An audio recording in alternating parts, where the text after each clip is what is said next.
કે સૂતો તો અને સ્વપ્નમાં આવી કવિતા, મેં ઉઠી અને કાગળ પર વાવી કવિતા.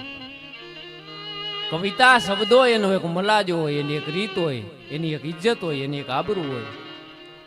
શબ્દની એક તાકાત હોય, શબ્દની એક ગરિમા હોય. એટલે લખ્યું કવિતા જન્મે ક્યાંથી, કવિતા આવે ક્યાંથી? કોઈના હુંવારા કાળજા બળી અને ખાક થાય પછી ત્યાંથી કવિતા જન્મે. કોઈના પંડ તૂટી જાય, શબ્દો પછી એની એરણ પર આવી અને અથડાય, ત્યાંથી કવિતા જન્મે.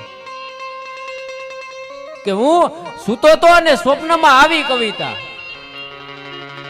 મેં ઉઠી અને કાગળ પર વાવી કવિતા. જગત આખું સમજી ગયું મારી વ્યથાને, ઠાકર તે રમતમાં ખપાવી મારી કવિતા. વિશ્વના ફલકમાં કેટલી કવિતાઓ, કેટલાય માઢુડા, કેટલાય માણા એવા છે સાહેબ કે એના જીવતર એક કવિતાની માફક રમતમાં ખપી ગયા. એવા માણા કે જેની ધરોહર,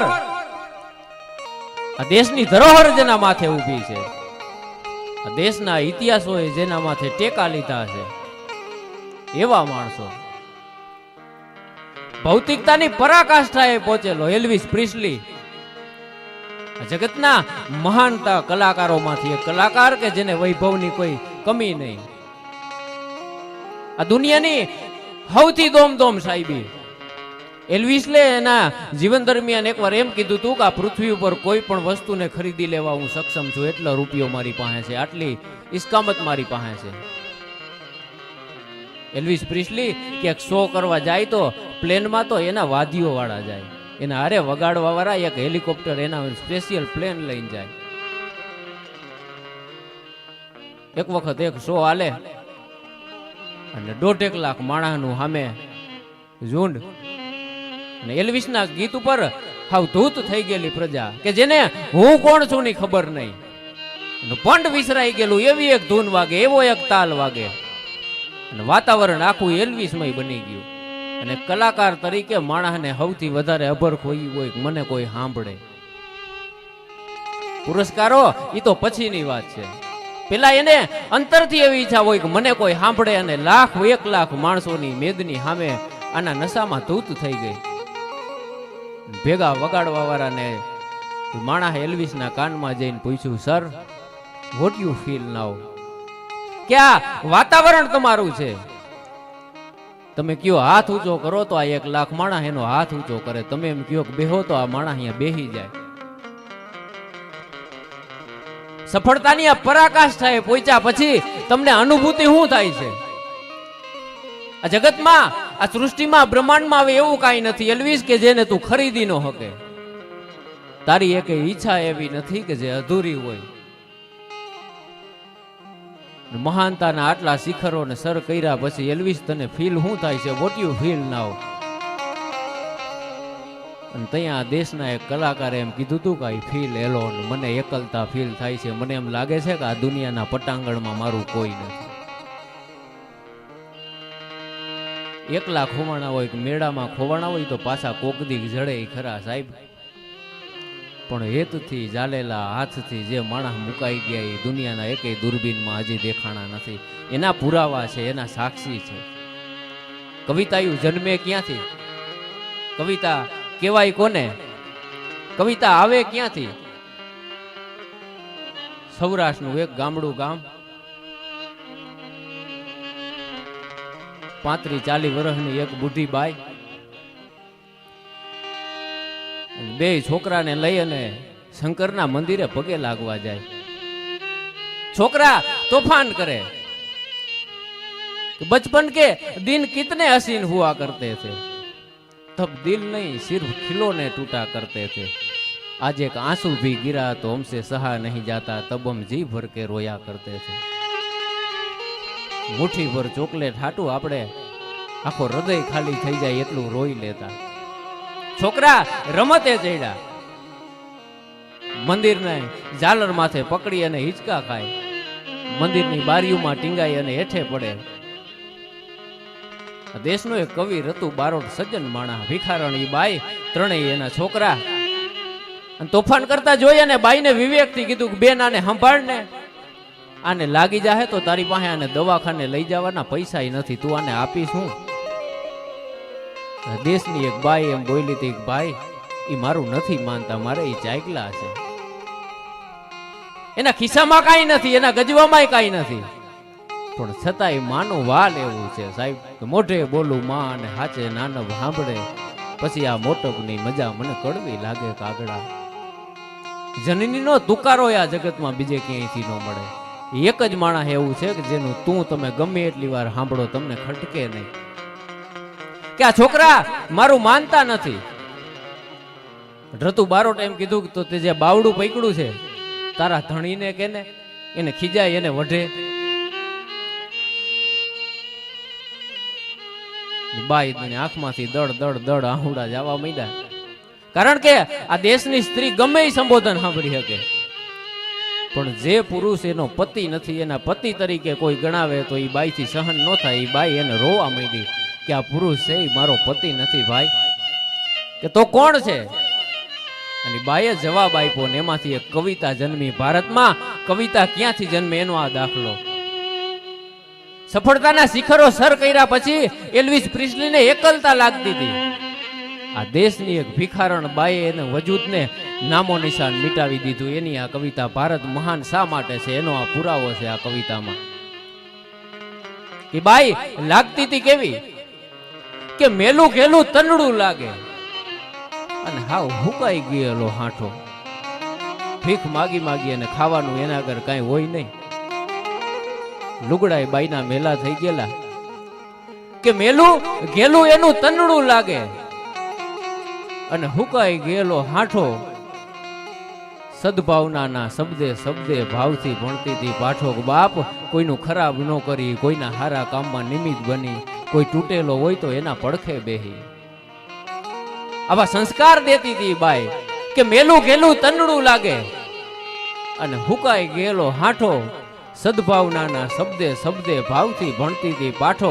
અને ત્રણેય છોરુના તોફાન જોઈ ઈ બાઈ તેદી ખીજ વગરનું ખીજાતી હતી. એવું એક ગીત ભિખારણ ગાતી હતી, કરુણાના પ્યાલા પાતી હતી. પણ ઈ બાઈના કપાળમાં કોઈ સ્નેહનો ચાંદલો નહોતો. બાઈ પરણિત છે કે અપરણિત, રતુ બારોટ કે મારાથી નક્કી નહોતું થતું, કે સ્નેહનો ચાંદલો એને દીઠો નહીં કોઈએ કોરા કપાળે. ઘેયની ધૂળનો હેથો પ્રભુએ ઠાહીને પૂર્યો તો એના વાડે વાડે. અને કંકણ કંથના આડી ઈ બાઈ અડવી ક્યાં ઓળખાતી હતી. એવું એક ગીત ભિખારણ ગાતી હતી, ઈ કરુણાના પ્યાલા પાતી હતી. હાથમાં એક જોડી છે, પુરુષને બાવડું પકડ્યું છે હાથમાં. ઈ બાઈએ બંગડીયું પહેરી કે નહીં વર્તાતું નહોતું, માથે ઓઢેલું હતું, એટલે એને સિંદૂરે કર્યો છે કે નહીં એનું કઈ નક્કી થતું નહોતું. ડોકમાં ભીખ માગવાની બાઈએ જોડી ટીંગાડી હતી, એને મંગળસૂત્ર પહેર્યું છે કે નહીં એ ખબર નહોતી પડતી, કે સૌભાગ્યના ચિહ્નો એને કોઈ કપાળે નહોતા. એ બાઈને તમે જોવો એટલે આપણને નક્કી ન થાય કે આ બાઈ પરણિત છે કે અપરણિત છે, આ બાઈ વિધવા છે, કે સૌભાગ્યના ચિહ્નો એને કોઈ કપાળે નહોતા. ઉગાડા છોરું અને અપંગ પતિને છતી આંખે જોતા, પણ સૌભાગ્યની ચુંદડી તેદી એની વાયરામાં વિખરાતી હતી. એવું એક ગીત ભિખારણ ગાતી હતી, એ કરુણાના પ્યાલા પાતી હતી. આ દેશની હવાઈ બાઈની સૌભાગ્યની ચુંદડી વાયરામાં વિખરતી હતી સાહેબ. એનામાં લાગણી કેટલી, એનામાં કરુણતા કેટલી. એ બાઈ હાઈલી જાય અને કેતી જાય કે પ્રભુ તમારા બાળને હાજા નરવા રાખે. ખાલી છે એ બાઈ, એના આગળ દેવાનું કાંઈ નથી. જીવનમાં અમુક વખત અમુક ટાણા એવા આવે કે તમારા પાસે દેવાનું કાંઈ ન હોય, પણ આશ્વાસનના બે મીઠા વેણ દઈ દઈ તોય સમજવું કે આપણાથી અમીરા દુનિયામાં બીજું કોઈ નથી સાહેબ. કે પ્રભુ તમારા બાળને હાજા નરવા રાખે. ટાઢા ટુકડા અંજળ હાટું આવા આશીષ ભાખે. ખાલી એને અપેક્ષા એટલી હતી કે કોક આવી અને મને રોટલાનો એક બટકો દઈ જાય તો મારા છોકરાને હું ખવડાવી દઉં. માં તત્વ છે સાહેબ, કે પ્રભુ તમારા બાળને હાજા નરવા રાખે. ટાઢા ટુકડા અંજળ હાટું આવા આશીષ ભાખે. અને કામન વિનાના મયન કિનારે તેથી ગંગા જમના છલકાતી હતી એવું એક ગીત ભિખારણ ગાતી હતી. બાઈની આંખમાં કામે નહોતું અને વાસનાએ નહોતી, એક જ તત્વ હતું, કરુણતા. સાહેબ, દેશની સ્ત્રીની આંખમાં ઈ કરુણતા હતી કે કદાચ પરમેશ્વર સામો આવે તો એને ઓગાળી નાખે. એ બાઈના વજૂદ ઉપર ભારત માતાને ગૌરવ થાય એવી બાઈ હતી. આ ઘરેથી ઓલા ઘરે ને બીજા ઘરેથી ત્રીજા ઘરે હાથમાં જોડી અને છોકરાઓને લઈ અને આયલી જાય અને બોલતી જાય કે બાયુ મારા પેટને ખાતર ટાઢો ટુકડો આપો. એ બાયુ, એ બેનું, મને કઈક દિયો ને. કે બાયુ મારા પેટને ખાતર કઈક ટાઢો ટુકડો આપો. બેનબા, હે બેનબા, એમ કહી અને ઊભી થી પકડી ઘરનો જાપો. મને કઈક દિયો. કોઈ આપે કે નો આપે, આશા અને નિરાશા વચ્ચે એ બાઈની તેદી આંખલડી અથડાતી હતી એવું એક ગીત ભિખારણ ગાતી હતી. કરુણાના પ્યાલા પાતી હતી.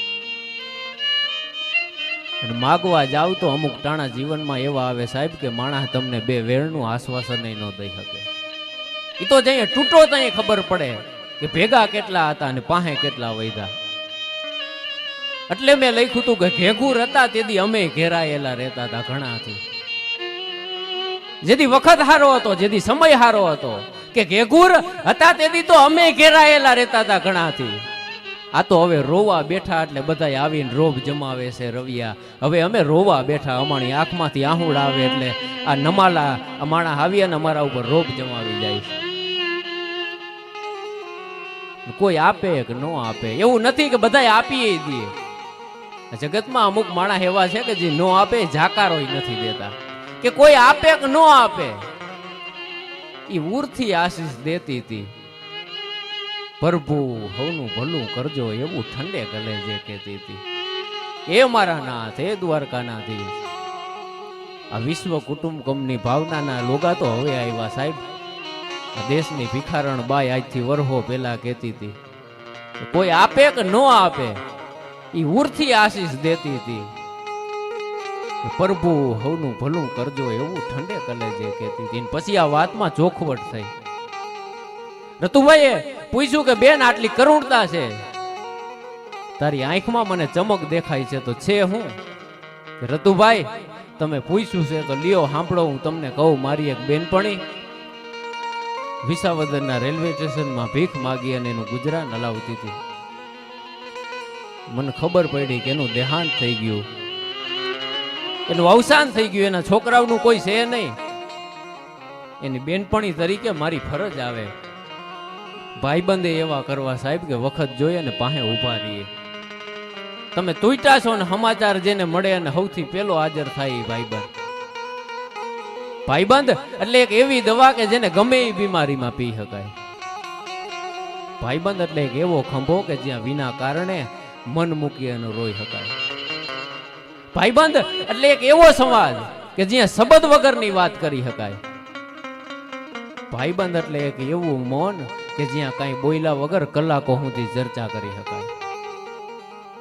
મારી ફરજ આવે કે છોકરાઓનું હવે કોઈ નહીં હોય, મારા પોતાના સમજી અને હું એને મારા ભેગા લઈ આવી. રતુભાઈ કે તો આ પુરુષ કોણ છે? આ તારો પતિ નથી કે ના? આ છોકરાઓને લઈ અને હું હાલતી થઈ ત્યાં અપંગ પુરુષ, પેરેલિસિસ ના અને હુમલા આવી ગયા. આનું બાવડું કોઈ ન ચાલે તો હાલી ન શકે. ટ્રેનના પાટામાં પડતું મૂકવા જતો તો મેં એનું બાવડું ચાલી લીધું. તેથી આ એમ કેતો હતો કે મને મરી જવા દે, આ દુનિયામાં હવે મારું કોઈ છે નહીં. મારા પગ ઉપર ઊભોય નથી રહી શકતો, હું હાલી નથી શકતો. મને મરી જવા દે, હવે મારે જીવવું નથી. આ જીવનમાં કોઈ રહે નથી. મને એકે એવો અમૃતનો ઓડકાર નથી કે આ જીવનમાં મને આવે. તેથી આ દેશની ભિખારણ બાઈ ઓલા ભાઈને સાંત્વના આપીને કહેતી હતી કે ભાઈ મેં નભાઈના મેણા હાંભળ્યા છે, તું મારો ભાઈ થઈ જા ને. ઉપકાર નહીં, તમે કોકને દિયો ને તમારો હાથ માથે રીએ એમ નહીં. તું મારો ભાઈ થઈ જા, મારે કોઈ ભાઈ નથી. આને હું ભાઈ માનીને લઈ આવી છું.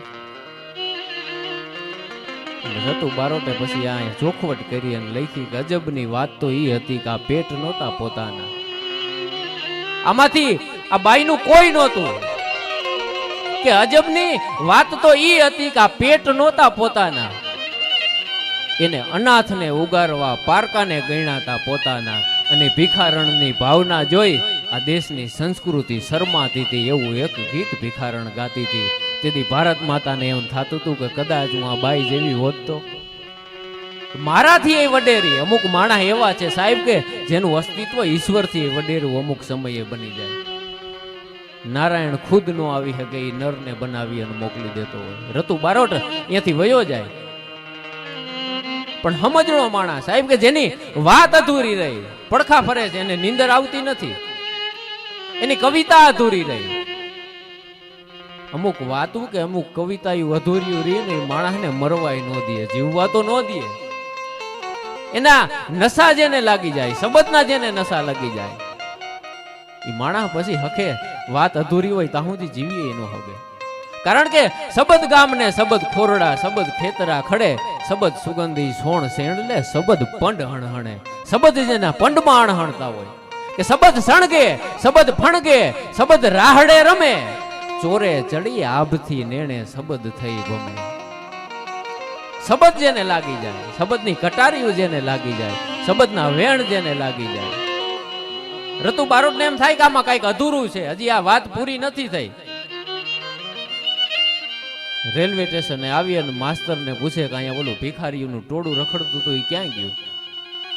સજ્જન કોક માણા અને જવાબ આપ્યો કે રતુભાઈ એના સરનામા થોડા હોય, અને ઈશ્વરથી સૌથી નજીક રહેવા વાળા જે માણસ છે ને એના સરનામા નથી હોતા સાહેબ. એના સરનામા દુનિયાના એકેય કાર્ડમાં નથી હોતા. એની ધૂનમાં મસ્ત હોય, એની લીનમાં મસ્ત હોય. આગ લગે તેરી બસ્તી મેં, મુજે રહેને દે અપની મસ્તી મેં. બીજા માણસને પૂછ્યું કે અહીંયા ભિખારીનું ટોળું હતું એ ક્યાં ગયું? કોકે કીધું કોલા છાપરા હેઠે જોવો ને રતુભાઈ, એનો ઉતારો ન્યા હોય છે, કદાચ હુતા હોય તો. રતુ બારોટ ધીરો ધીરો ધીરો ન્યા હાલતો થયો. અડધી રાતનો મજર ભાંગેલો, ચપ્પલ નથી પહેર્યા, ઉઘાડા પગે. રતુ બારોટે ન્યા જઈ અને દ્રશ્ય જોયું તો રતુ બારોટ લખે છે કે મારાથી ન્યા બેહી જવાયું. અવાક થઈ ગયો સાહેબી માણા, એને સમજમાં ન આવે કે હું આ શું જોઉં છું. એને ન્યા ટાંક મારીને લખ્યું છે કે મેં આ દુનિયાના ખૂબસૂરત ચિત્રોમાંથી એક ચિત્ર ન્યા જોયું હતું. એ ચિત્ર કેવું હતું? એની પાસે ઓઢવાનું કાંઈ નહોતું, એના આગળ પાથરવાનું કાંઈ નહોતું. પણ તમારા આગળ ઓઢવા પાથરવાનું કાંઈ ન હોય તો કાંઈ નહીં, પણ અંદરથી નીચી હાચી હોય ને કુદરત આખું આભ તમને ઓઢવા આપે. એટલે રતુ બારોટે લખ્યું કે ગહન આભનું ગોદડું એને આનંદથી ઓઢ્યું હતું. એક ચાદર નહીં, દુનિયાની મોંઘા મોંઘી રજાઈ નહીં, આખું આભ એને ઓઢ્યું હતું. ગહન આભનું ગોદડું એને આનંદથી ઓઢ્યું હતું. અને વસુંધરાની વાલી પથારીમાં એ કુટુંબ કબીલું પોઢ્યું હતું. કવિ રતુ કે સ્વપ્નમાં એને સોસો આશીષ અપાતી હતી. એવું એક ગીત ભિખારણ ગાતી હતી, એ કરુણાના પ્યાલા પાતી હતી. એટલે દાદે લખ્યું કે શબ્દ જ્યાં એક શોધો આખી સંહિતા નીકળે, અને કુવો જ્યાં ખોદો ત્યાં આખી સરિતા નીકળે. કઈ જુદી છે તાસીરા દેશની, ક્યાંય તમે મહાભારત વાવો અને ગીતા નીકળે. કાંઈક જુદી છે તાસીરા દેશની, કાંઈ તમે યુદ્ધ વાવો અને જ્ઞાન નીકળે. કાંઈક જુદી છે તાસીરા દેશની, કાંઈ તમે હવારથ વાવો અને પરમારથ નીકળે. કઈ જુદી છે તાસીરા દેશની, ક્યાંય તમે ક્રોધ વાવો અને કરુણતા નીકળે. કઈ જુદી છે તાસીરા દેશની, ક્યાંય તમે મળદા વાવો અને કબીર નીકળે. ભારતની આ ધરાની, હિન્દુસ્તાનની આ ધરાની, ગુજરાતની, સૌરાષ્ટ્રની વાતું આ પાયામાં પડી છે. એના ઉપર હું તમે ઊભા છે, એની ધરોહર ઉપર હું તમે ઊભા છે. એટલે લખ્યું છે કે ધન્ય ધરા હોરઠ ભલી અમણી, કે જ્યાં રતન પાકતા આવા. જે બાયુએ જન્મ આપ્યા છે, શિવાજીને ભલામણ કરી હતી કે ધન કુખ જીજાબાઈ ની, કે જ્યાં શિવોજી જન્મો હતો. તરવાર કેરી ધાર પર જેને હિન્દુ ધર્મ રાખ્યો હતો. અને તેથી પડકાર દેતી પુત્રને કે શિવા તું મરજે રણ મેદાનમાં, અમ દેશની આર્ય રમણી હજી અમર છે ઇતિહાસમાં. અમ દેશની એ આર્ય રમણી હજી અમર છે ઇતિહાસ.